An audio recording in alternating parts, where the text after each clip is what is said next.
Assalamualaikum warahmatullahi wabarakatuh. Izin memperkenalkan diri, nama saya Rizky Setiawan dengan NIM 122370163. Saya berasal dari kelompok 2 kelas C, mata kuliah pengantar estimasi sumber daya.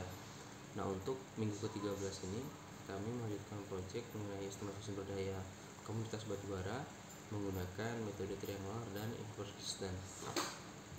Untuk minggu 13 ini kelompok kami membahas mengenai metode inverse distance, yang dimana untuk penjelasan di minggu 13 ini kami membahas mengenai parameternya.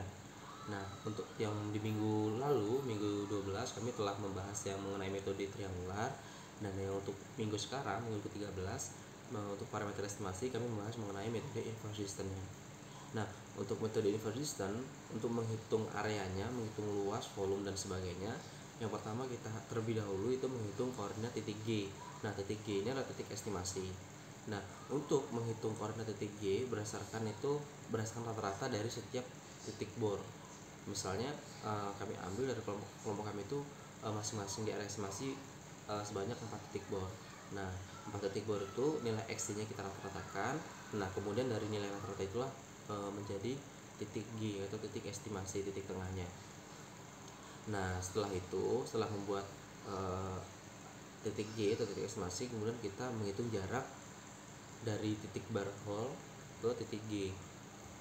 Setelah dengan rumusnya itu, semisal kita ketahui nilai X dari masing-masing bar hole-nya, kemudian kita hitung jarak dengan rumus akar isting E dikurang isting G dipangkatkan 2 ditambah northing E dikurang northing G dipangkatkan 2. Itu adalah untuk rumus menghitung jarak dari titik bar hole ke titik G atau titik estimasi.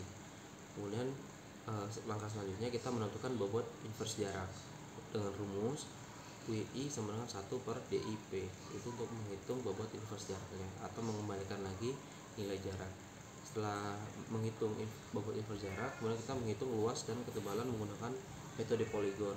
Kenapa kami menggunakan metode poligon untuk menghitung luas ini? Karena data yang kami ambil itu ada 4 titik bor sehingga membentuk